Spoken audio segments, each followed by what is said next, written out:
আজি আমাৰ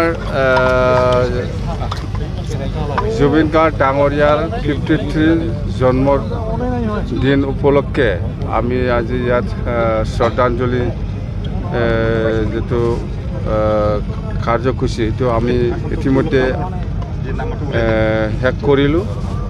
ইয়াৰ পিছত আমি চিফ মিনিষ্টাৰ ডাঙৰীয়াৰ নেতৃত্বত গোটেই অসমৰ যেটো ৰক্তদান যেটো প্ৰগ্ৰাম সেইটো আমি অলৰেডি কৰিলোঁ আৰু ইয়াৰ পিছত আমাৰ জুবিন গাৰ্গ ডাঙৰীয়াৰ যেটো ষ্টেচু আৰু পাৰ্ক সেইটো আমি ফাউণ্ডেশ্যন লে কৰিলোঁ। ইয়াৰ পিছত লাষ্টত এতিয়া গছ ৰোৱা যেটো কাৰ্যসূচী সেইটো আমি শেষ কৰিলোঁ।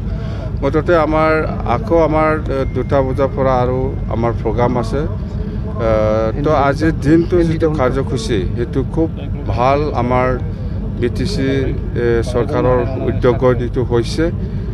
তো ক'ব লগা সেইটোৱে যে আমি কেতিয়াও পাহৰি যাব নোৱাৰে জুবিন গাৰ্গ ডাঙৰীয়াৰ।